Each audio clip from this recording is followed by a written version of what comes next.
जी ए देखो भाईजान ए बच्चा गोल्डन कल निकलिया सीगा खुड्डे दे विचों जनाब आ पहले दिन तेज़ हवा च नेरी ए देखो कल सारी दिहाड़ी रोल के ए हुण 11:30 का टाइम है तो हुण आ गया माशाल्लाह।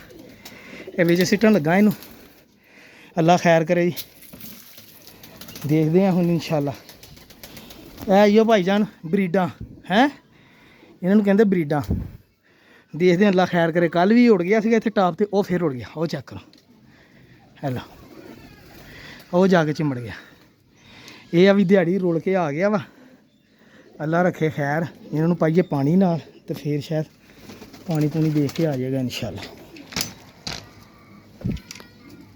लो सर पानी पाता वा और उत्ते बैठा हूँ देखने थले उतरता तो फिर इन्हें सिटन की कोशिश करते हैं इंशाल्लाह। ए देखो पानी देख के उतरे ए देख उतरेगा। कल सारी दिहाड़ी देख लो नेर दे विच भी उड़दा रहा खपदा रहा वा ते हुण रात भी बाहर रहा वा। अगला दिन भी चढ़ गया तो हुण भी तकरीबन 11 का टाइम आ। यह बंद परदा बच्चा वा जी इत्थे ही रहा जाल चो कभी निकलिया भी नहीं गा। एक तो हुंदा ना भी जाल चो कभी निकलिया होवे भी गल कोई नहीं। सिर्फ इत्थे इन्हें 2 दिहाड़ियां बाहर हजे छड्डिया 2 दिहाड़ियां होईयां। देख लो माशाल्लाह उतरिया थल्ले।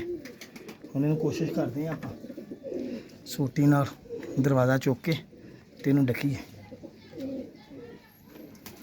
बोल बहुत बहुत सियाना तो बहुत डरता वा। ये दरवाज़ा चुक लिए तो उन्होंने पता लग गया भी इत्थों के अंदर बनना।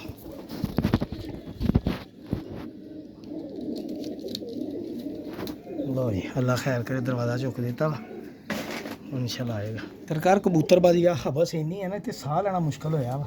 छाते खड़े हैं अब बच्चे की खातर। काला बच्चा नहीं मेरा आया वो हजे मैं लिया के छड्डे 10 मिनट ही होए थे तो 10 मिनट बाद ही जाली चो निकल गया। ए देखो वो आके बह गया उतर गया। देखते हैं अल्लाह खैर करे हुण गांह होंदा तो फिर लोने हिसाब। ए देखो वो बाहर ना निकल जाए भाई तू ना निकल जाई। वो भी थल्ले भी ठा मारी वो भी नवा ही आ। बह गया जी उतरिया उतरिया उतरिया उतरिया थल्ले उतर के अंदर वाड़। ये लो जी बड़ा लगा माशाल्लाह वो बह गया उत्थों निकलिया सी। ए लो जी निकल आ गया माशाल्लाह। लो जी भाजी ए बच्चा जी गोल्डन तुहानूं शौक करोना जी एदा। ए देखो जी पानी पूनी बाद च पीएगा। देखो पानी वालों जान दिया तुहानूं मैं शौक करोना एदा जनाब।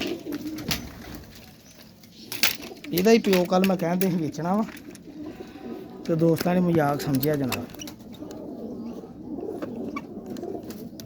बच्चा हुण तुहानूं फड़ के शौक करोना जनाब फिर अगली गल करांगे।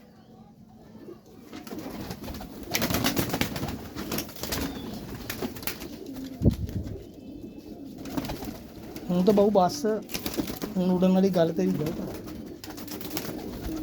ना इत्थों जाल चो नहीं फड़ होंदे दसो। दुम लगी सी निकलन तेरी मामा। लो सर बच्चे का शौक करो जनाब कल का निकलिया ही ये गोल्डन बच्चा जी। आ देख लो साकी भाई को भी जिदा के है देख लो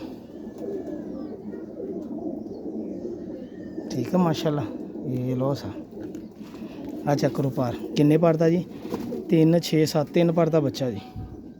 एक कमरे चो थल्लों कड्ढे है ना पी पानी सोने ए सर कबूतरबाजी अपनी इन्ने का ठीक है जी। ए माशाल्लाह इत्थे किते बह जाओ बैठा जी। ए देख लो बाहर निकल के पानी पूनी पी सोने इत्थे निकल गया पानी पूनी पी। यह देखो मुँह उड्या बजा जा पानी पी। यह सारी चीज़ां फिर उड़दियां ही है ना उड़ेगा इंशाल्लाह। इन्हूं बन के छड्डदे हैं फिर इन्हूं डावांगे कल तो इसकी परवाज़ां शुरू करांगे इंशाल्लाह।